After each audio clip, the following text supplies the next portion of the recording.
បងប្អូនភាសាថ្នាក់នាំជាតិមុននឹងមានភាសាគឺពោពេញទៅដោយការគិតល្អល្អបំផុតតតែយើងប្រើប្រាស់នៅគំនិតទើបយើងអាចគិតយល់អាថងចំណុចហ្នឹងគឺខ្ញុំសូមផ្ដល់ការបញ្យល់ដល់បងប្អូនខ្លះៗដើម្បីជាការដាស់ស្មារតីដើម្បីស្វែងយល់ទាំងអស់គ្នាណាបងប្អូនដូចជាទី1ហ្នឹងហេតុអ្វីចាហេតុអ្វីបានជាសម្ដេចតេជោមានប្រសាសន៍ថាសាង PTT មិននាំចូលពីសៀមប៉ុន្តែនាំចូលពីសិង្ហបុរីទី2តើហេតុអ្វីសម្ដេចតេជោបានចាត់ទុកថាកងទ័ពវីរៈ18នាក់ហ្នឹងត្រូវពលីហើយតើសម្ដេចគឺមានគោលដៅអ្វីពិតប្រាកដទី3តើហេតុអ្វីសម្ដេចតេជោប្រមានទាំងប្រជាជននិងព្រះសង្ឃដែលតែងតែខមមិននៅក្នុងការផ្សាយរបស់សម្ដេចទី4តើហេតុអ្វីសម្ដេចតេជោវាយប្រហារទៅកងទ័ពសៀមដែលហ៊ានប្រហើននិងបានប្រមាថមើលងាយខ្មែរទី5តើហេតុអ្វីសម្ដេចតេជោមិនមានប្រសាសន៍អំពីទំនាក់ទំនងអន្តរជាតិរវាងកម្ពុជាជាមួយនឹងចិនហើយនិងអាមេរិកមុននឹងខ្ញុំបញ្យល់ទៅបងប្អូនខ្ញុំចង់ផ្ដល់ហេតុផល5ហើយចាំខ្ញុំផ្ដល់ចម្លើយតាមក្រោយជូនទៅបងប្អូនទី1ហ្នឹងគឺជួយខ្មែរចាជួយខ្មែរកំពុងតែផ្លាស់ប្ដូរផ្លាកយីហោ PTT មកជា PPC កុំឲ្យប្រជាពលរដ្ឋហ្នឹងគឺជាប់សតិអារម្មណ៍ថាជារបស់ចាស់ចាថាជារបស់ចាស់អីចឹងទៅនឹងដើម្បីប្រើសាំង PTT នឹងអ្វីដែលកំពុងតែមានស្រាប់ឲ្យអស់កុំធ្វើឲ្យខ្មែរខាតនឹងចំណេញពីលើនៅការធ្វើ promotion បញ្ចុះតម្លៃរបស់ថៃនិងសៀមចឹងណាបងប្អូន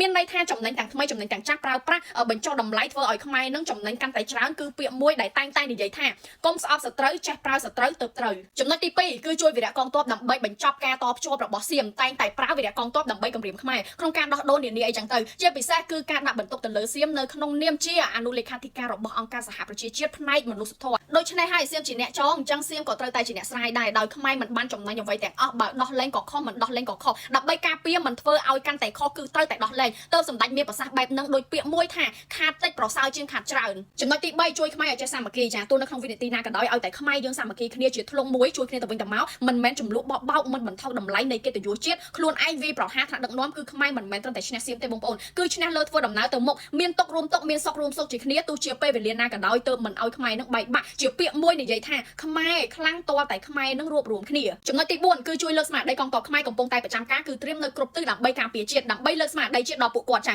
ត្រូវប្រាប់ពួកគាត់ថាចេះខ្មែរយើងមិនមែនធម្មតាទេណារាប់ចាប់តាំងពីមេទ័ពធំរហូតដល់ទាហានគឺហ៊ានប្រយុទ្ធនៅគ្រប់យុទ្ធសាស្ត្ររបស់សត្រូវឲ្យតែហ៊ានចូលមកមិនមែនក្បាលដៃនោះទេចាទើបគេនិយាយថាចេះការលើកទឹកចិត្តដល់កងទ័ពដោយចំហគឺជារឿងកម្របំផុតឯសត្រូវគឺនៅតែមិនហ៊ានខ្លាចញញើតនៅក្នុងចិត្តដល់ទី5ជួយខ្មែរដើម្បីកាន់តែអភិវឌ្ឍដោយការកំណត់មិនលើការនិយាយប៉ុន្តែអ្វីគឺមាននៅក្នុងចិត្តជាស្រេចទើបសម្ដេចមិនមានប្រសាសន៍អំពីចិនហើយនិងអាមេរិកដោយបើកចំហនៅតែបន្តស្ងាត់ប៉ុន្តែមិនមែនស្ងៀមប៉ុន្តែត្រៀមចាំទទួលផលប្រយោជន៍អំពីប្រទេសទាំងនោះតាមរយៈយោធាសេដ្ឋកិច្ចពាណិជ្ជកម្មនិងនយោបាយប្រៃខ្លាយទៅជាប្រទេសខ្មែរដែលមានអាវក្រោះដើម្បីការពារជាគេនិយាយថាឆ្មាខ្មៅឲ្យតែចេះចាប់កណ្ដោសរុបមកវិញចម្លើយគឺជួយប្រជាជនខ្មែរជួយវីរៈកងទ័ពខ្មែរនិងជួយឲ្យខ្មែរយើងនឹងគឺចេះសាមគ្គីគ្នាជាការជួយដើម្បីលើកស្មារតីកងទ័ពនិងចង់បញ្ចប់ជួយខ្មែរឲ្យកាន់តែអភិវឌ្ឍដើម្បីកំណត់ទៅរកនៃទិសដៅនៃរូបភាពជាលឿនទើបបានសម្ដេចតេជោលោកមានប្រសាសន៍និងដាស់តឿនដល់ខ្មែរយើងទាល់តែយើងនឹងគិតឲ្យបានជ្រៅទើបយល់ណាបងប្អូនប៉ុន្តែខ្ញុំក៏ឃើញបងប្អូនជាច្រើនគាត់មានការយល់ដឹងខ្ពស់គ្រាន់តែស្ដាប់ប្រសាសន៍របស់សម្ដេចតេជោក៏យល់បានភ្លាមផងដែរជាចុងក្រោយបងប្អូនណាត្រូវតែចេះសាមគ្គីគ្នារួមគ្នាសាមគ្គីគ្នាជាធ្លុងមួយណាបងប្អូនណាហើយត្រូវតែជឿទុកចិត្តក៏ដូចជា